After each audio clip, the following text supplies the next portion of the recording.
boys and girls. Today we're going to read the story Last Stop on Market Street. Boys and girls, do you see a lady and a boy and they're waiting for the bus? Let's find out where they're going. CJ pushed through the church doors, skipped down the steps.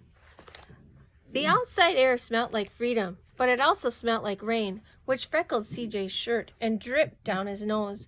Boys and girls, what do you think the outside air smelt like freedom means? It means CJ is happy to get outside and outside makes him feel free. He ducked under his Nana's umbrella, saying, "How come we gotta wait for the bus in all this wet? Trees get thirsty, too," his Nana told him. "Don't you see that big one drinking through the straw?" CJ looked for a long time, but never saw a straw. Boys and girls, do you see the straw? Where is it? I think it's the tree. The trunk is the straw, and it's drinking up the water. From the bus stop, he watched water pool on flower petals, watched rain patter against the windshield of a nearby car. His friend Colby climbed in, gave CJ a wave, and drove off with his dad. "Nana, how come we don't get a car?"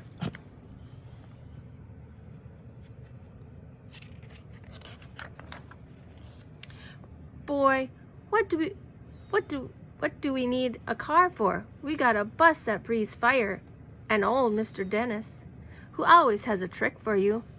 The bus creaked to a stop in front of them. It sighed and sagged, and the doors swung open. What does the author use to describe the bus, boys and girls?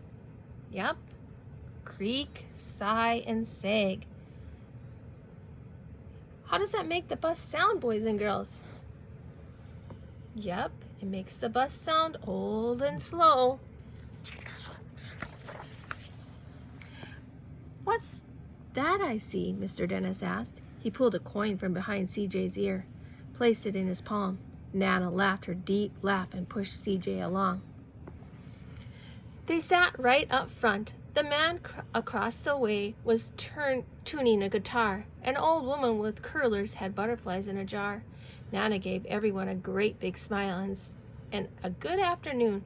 She made sure CJ did the same. The bus lurched forward and stopped. Nana hummed as she knit. "How come we always gotta go here after church?" CJ said. "Miguel and Colby never have to go nowhere." "I feel sorry for those boys," she told him. "They'll never get a chance to meet Bobo or the sunglass man. And I hear Trixie got herself a brand new hat." CJ stared out the window, feeling sorry for himself. He watched cars zip by on either side, watched a group of boys hop the curbs on the bikes. Boys and girls, does CJ want to go wherever they are going? You're right, he doesn't. How come? How can you tell? Because the text says that he feels sorry for himself. A man climbed aboard with a spotted dog. CJ gave up his seat. "How come the man can't see?" "Boy, what do you know about seeing?" Nana told him. "Some people watch the world with their ears." "That's a fact. Their nose, too," the man said, sniffing at the air. "That's a mighty fine perfume you're wearing today, madam." Nana squeezed the man's hand and laughed her deep laugh.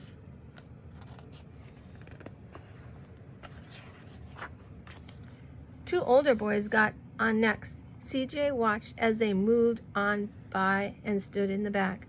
"Sure wish I had one of those," he said. Nana set down her knitting. "What for? You got the real live thing sitting across from you. Why don't you ask the man if he'll play us a song?" CJ didn't have to. The guitar player was already plucking strings and beginning to sing. To feel the magic of music, the blind man whispered, "I like to close my eyes." Nana closed hers too. So did CJ and the spotted dog. What does Nana say when CJ wishes for the boy's music player? She tells him it's better to have a real live music from the guitar player. And in the darkness, the rhythm lifted CJ out of the bus and out of the busy city. He saw sunset colors swirling over crashing waves, saw a family of hawks slicing through the sky, saw the old woman's butterflies dancing free in the light of the moon. CJ's chest grew full, and he was lost in the sound, and the sound gave him the feeling of magic. Boys and girls, the text says CJ is out of the bus and out of the busy city. What does that mean? You're right. He saw the butterflies, he saw the hawks, and he saw all the different kinds of colors.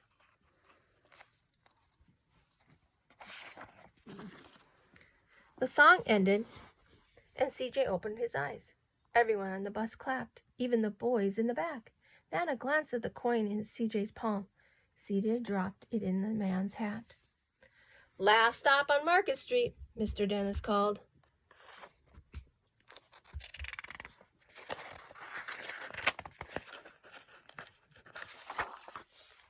CJ looked around as he stepped off the bus.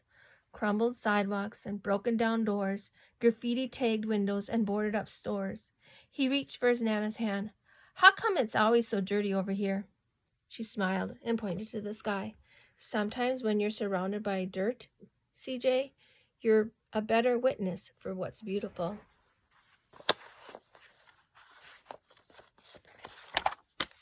CJ saw the perfect rainbow arching over their soup kitchen. He wondered how his Nana always found beautiful where he never even thought to look. He looked all around them again at the bus rounding the corner out of sight, and the broken street lamps still lit up bright, and the stray cat shadows moving across the wall.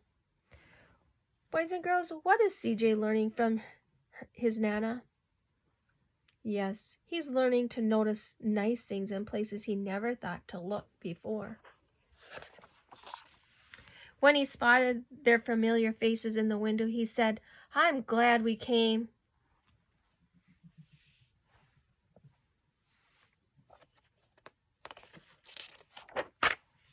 He thought his Nana might laugh, her deep laugh, but she didn't. She patted him on the head and told him, "Me too, CJ. Now come on."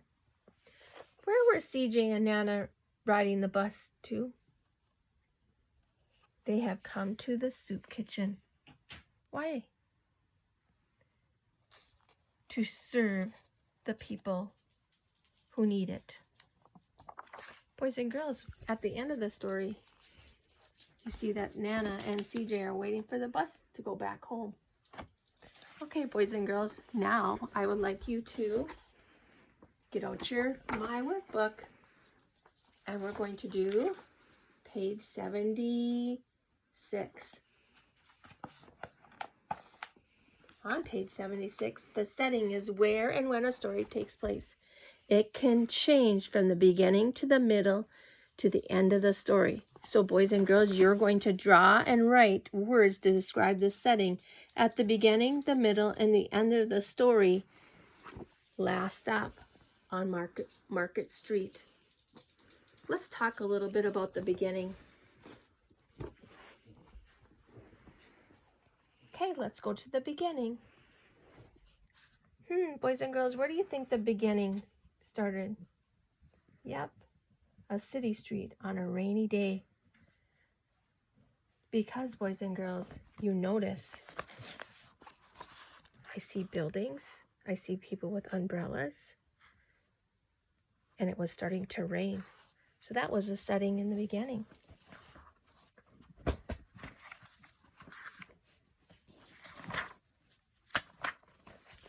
Okay, now boys and girls, let's look at the middle. Where do you think the middle of the story? Look here, boys and girls. Where's that at?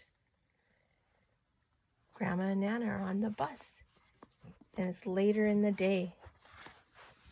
They're sitting on the bus, and they're talking on the bus, and they have lots of people coming. Okay, so we could draw Grandma and the little boy CJ on the bus. Boys and girls, let's talk about the end of the story. Where were CJ and Nana at the end of the story? Another part of the city, at the soup kitchen later that day.